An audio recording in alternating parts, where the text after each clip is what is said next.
Sungrand Studios, the ultimate grifter. Dude, he got so popular grifting off of gaming drama content, and he was really good at it. And I think that actually he wasn't grifting at first. And then he didn't want the heat anymore. He got tired of it. So he backed off, and now he gets like fucking, oh, this one got 10K views actually. But usually he gets like 3,000 views now because everybody hates him. I wonder what his take is going to be on why don't Paul Tassi and the internet like this game, Mixtape. What's he got to say about it? Thank you for joining me. I'm glad you're here. My name is Jarrell. I develop games for a living, and today we are Do going you? to discuss the topic I've never heard of your games. of Mixtape. Mixtape is a game that has been launched recently and has garnered interesting discussion over the internet. We have games journalists and review websites such as IGN reviewing the game with a perfect 10 all across the board. Yep. And we have people who see the game, who have tried the game, and have really pushed back against those 10 out of 10 reviews and said that this is not a game that is deserving of 10 out of 10. Some people have said that it's not. Wait, but is he going to bring up the fact that there are all these fake retards online that are A, defending this game, B, saying it's the greatest game ever, even though there's more people coming out to say this shit than actual players of the game? We're going to bring that up? Not even a game. It doesn't qualify as a game. So Mixtape is developed by a studio called Chopin. I don't even care about this game doesn't qualify as a game. I don't care about that shit. Like, who cares? Blizzard, and it was published by Annapurna. There has been a video review from Paul Tassi recently, who is an industry writer, and he gives the game, I think, a 6.5 out of 10. And while he says, he doesn't explicitly say that he hates the game, he says he just didn't like it. Yeah. I think that if you don't say that you like a game, I think it means that you hate a game, and that's okay. It's okay. People are justified. They're allowed to dislike something, and people are allowed to like something. And for people that are pushing back and they're sort of spreading this sense of, I dislike this game, that's totally fine. You are allowed to say that you dislike the game. And it's important to have these discussions and still to be able to listen to other people and try to understand where people are coming from. So it seems the game was made with the intent of just sharing nostalgia and letting people feel like they grew up in the 90s, even though they didn't grow up in the 90s. And I think that the developers have done a job of that. And I don't think it's fair for people to say that they dislike this game.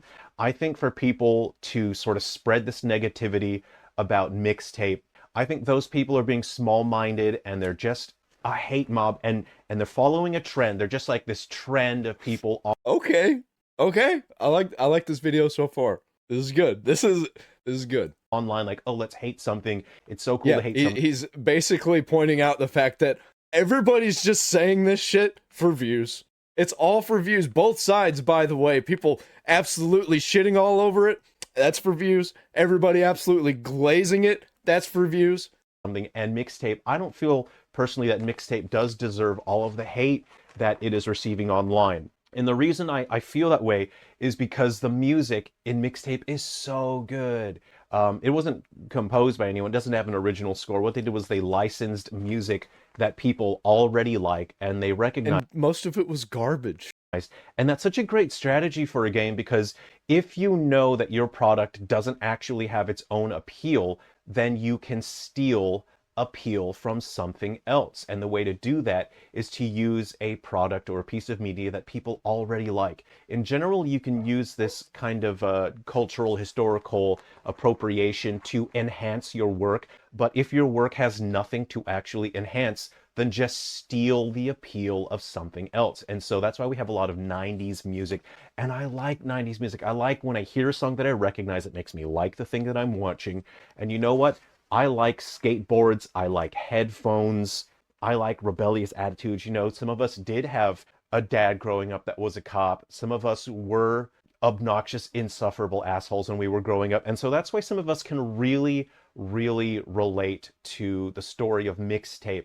And something that I really like about Mixtape is that as you get older, some of us did come from the 90s, some of us come from the 70s and 80s. And what I really like about Mixtape is that your hands won't hurt when you experience the game, because as you get older, a lot of us are getting arthritis. Some of us have worked as laborers and have done work where some of us do have arthritis in our hands now.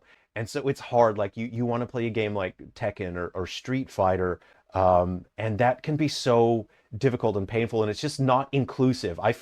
Some people can feel excluded, and I think having a game where there isn't really any gameplay and you don't really have to touch the controller, I think that's being inclusive and it's being considerate of people. And it's I think more games should take into account that some of us are getting so old that we can't use our weak, precious little hands to push buttons on the controller. So Mixtape is perfect for those people This is a good video. whose hands are Rare W from Sungrand Studios nowadays. they're a little precious.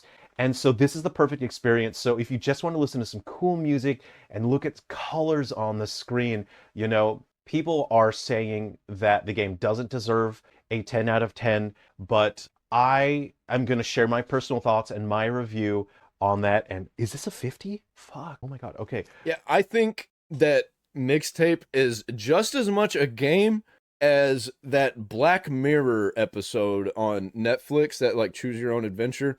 They're just as much a game, both of them. They're the same type of thing. It's not a game. It's like an interactive visual experience. It's not really a game, but also I don't care. You can call it a game if you want. Who the fuck cares, man?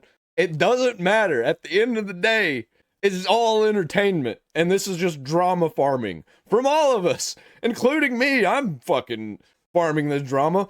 I don't have to care. I can just tip my hat, play something else, and say fuck off, man.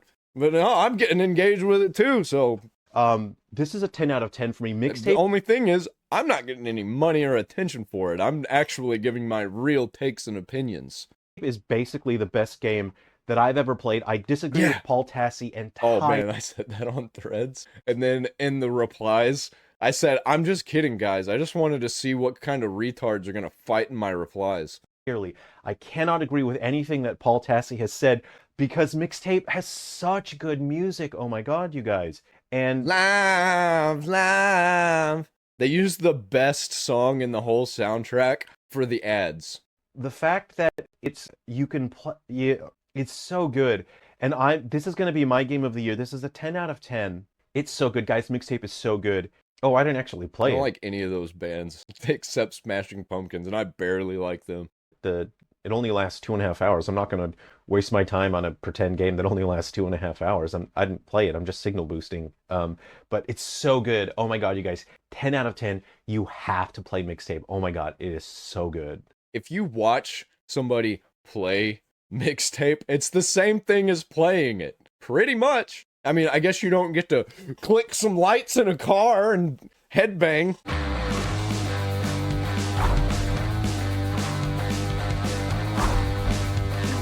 Robot ears. Are you afraid of it?